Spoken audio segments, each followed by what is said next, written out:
Добър ден и честит имен ден на всички меняци днес, 6 януари, Йордановци, са живи и здрави.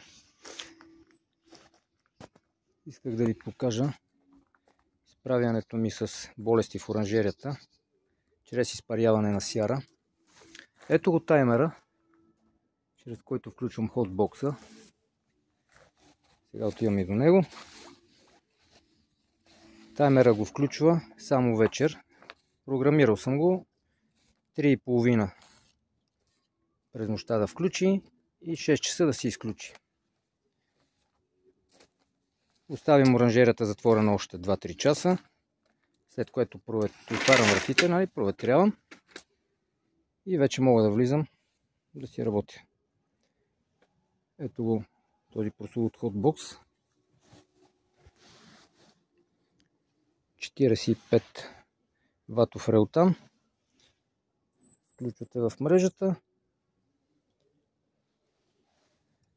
Ето го казанчето, в което сипвате сярата. Аз слагам около един пръст. Това казанче контактува с реутана отдолу. Ето го и реутан. Започва. Старта му е малко повече, на около 100 вата мисля, че тръгва, за да стопи сярата. И след това пада на 45 вата. Само я подгрява течна, я държи и изпарява. Изпарява около 1 грам на час. Справя се успешно с всички гъбички, всички мани, които знаете и имате. И в същото време безвредно за растенията. Оранжерията е пълна. Това е примула. Има иглика. Тук зад мен е ранункулуса. Хотбокса или гореща кутия. Буквално. Изпарява сярата при наличието на цветя в оранжерията. Не ги изгаря. Прониква навсякъде, около саксиите, между листата и убива спорите. Безвредно за растенията. Този хотбокс го паля. Направил съм го програматора да включва понеделник, сряда и петък. 3 дена в седмицата. Около 2 часа и половина работи.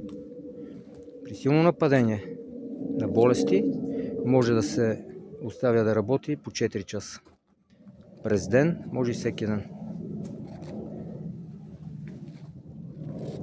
Тези петна са ми от скорошно пръскане с листен тор.